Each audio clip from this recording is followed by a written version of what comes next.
Ladies and gentlemen, Tim Tebow.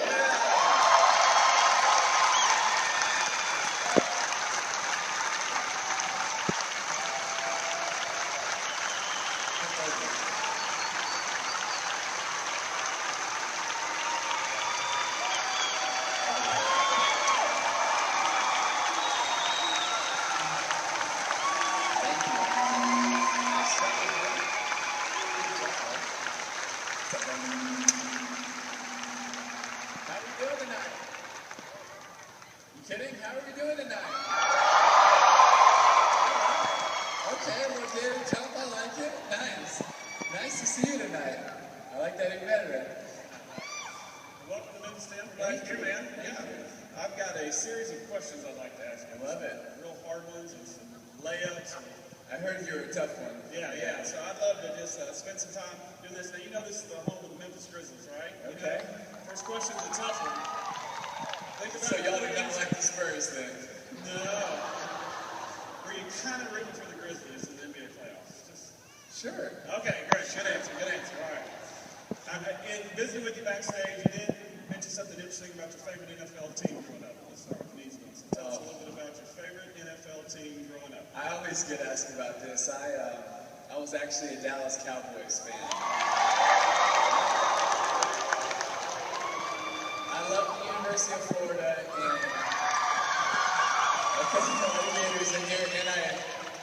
and I love Emmitt Smith, and Emmitt Smith went to be a Cowboy, and so I always followed the Cowboys, and I loved him, loved watching him play, and never got to meet him, always looked up to him, and always loved the Cowboys, and we were playing my junior year in the national championship in Miami, and we just went on like a 13-play drive, and I probably ran the ball 8 or 9 times on this drive, as hard as I possibly could, so I was exhausted, and after we scored, I was in the end zone, going crazy, getting the crowd hype, and so I come jogging over to the sidelines, and I was so exhausted, I got on a knee, and I really wasn't Tebowing, I just couldn't breathe, and I got on a knee and kind of set my helmet down, and it rolled away, so I kind of leaned over to grab my helmet, and all of a sudden, I see this like blinged out cufflink grab my helmet, and I was like, what? So I start to lean back, and I see Emmitt Smith with my helmet, and he like sticks it in my chest. He's like, go get him! You got 20 more minutes! Finish this thing! I'm like, what's up, Emmitt Smith?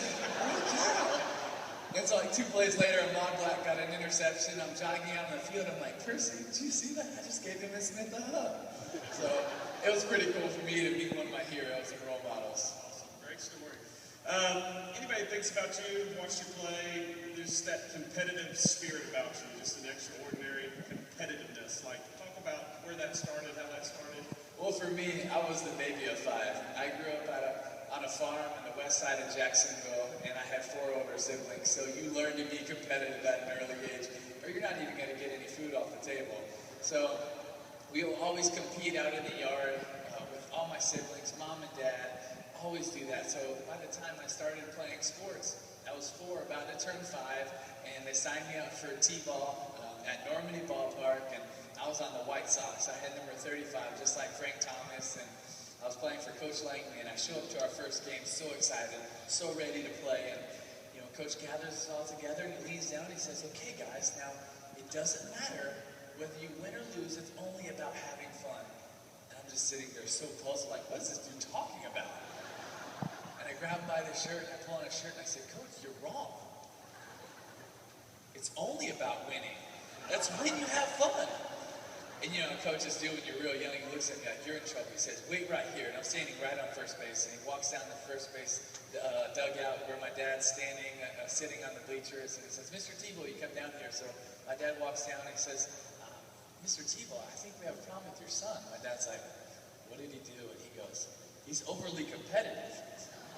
Dad's like, all right, well, I'll go talk to him. So my dad walks around. I'm standing right on first base, and my dad leans over and goes, Timmy, it's okay. He just doesn't understand.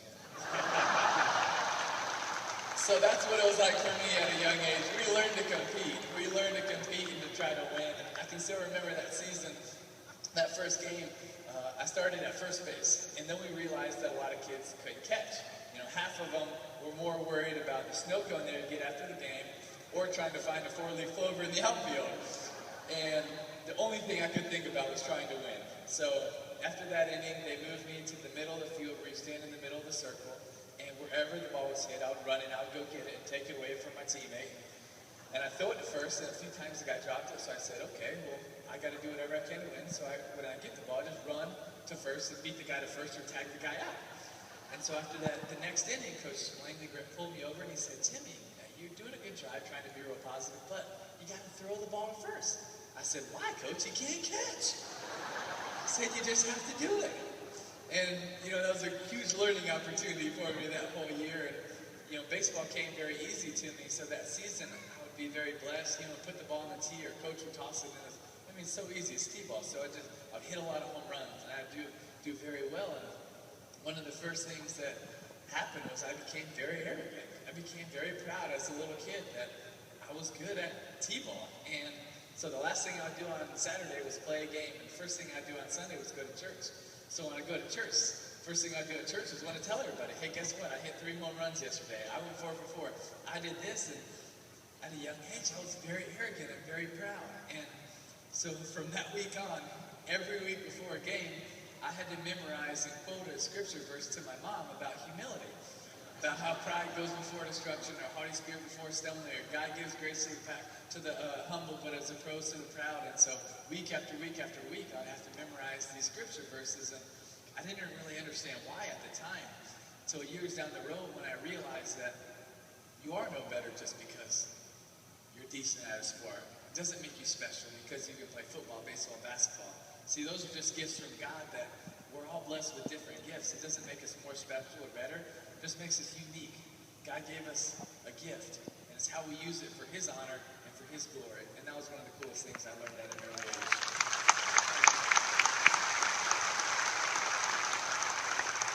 Tell us a little more about growing